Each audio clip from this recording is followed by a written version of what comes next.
There has been a popular folk tale circulating in China for a long time.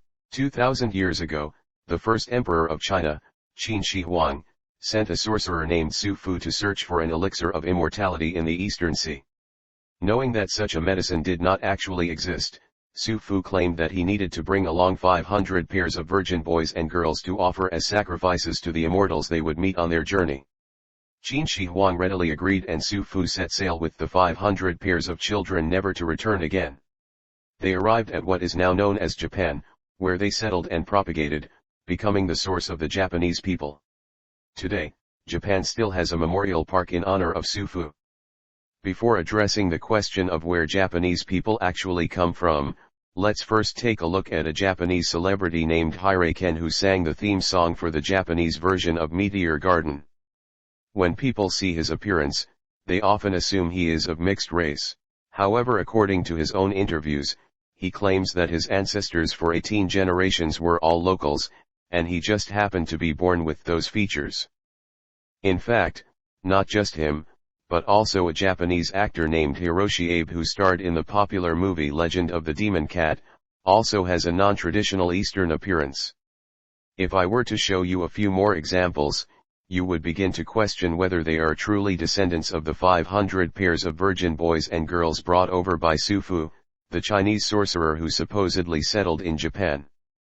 If we shift our focus to Hokkaido, Japan, we would find an ancient indigenous people called the Ainu.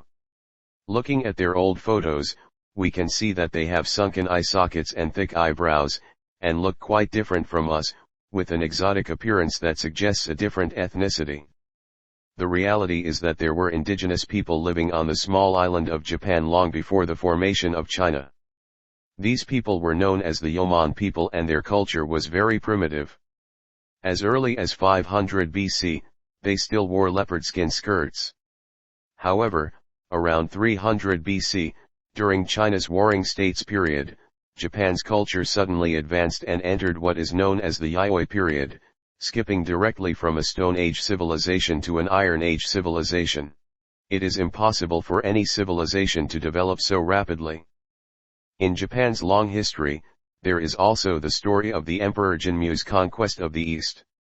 After Japan was founded, the highest rank among the military was called the Great General for conquering the barbarians. Japan's Yamato regime also launched many expeditions against the indigenous people of the mainland called the Emishi, who were the former masters of the main island of Japan, while the Ainu people still live in Hokkaido to this day. Here is the translation. Let's start with the demographic data from Fudan University.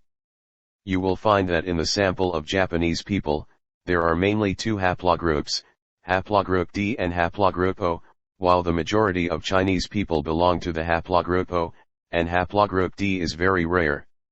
So, what is haplogroup D?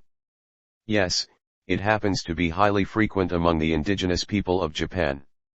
They are an extremely ancient group in Asia, and are now found in small numbers in India and China as well. They most likely arrived in Japan around 10,000 years ago during the Ice Age, when the sea level dropped and the seabed was exposed. On the other hand, the majority of Chinese people belong to the haplogroup O, also known as the New East Asian group. They are the later settlers in Asia and were also the main force of immigrants to Japan a long time ago.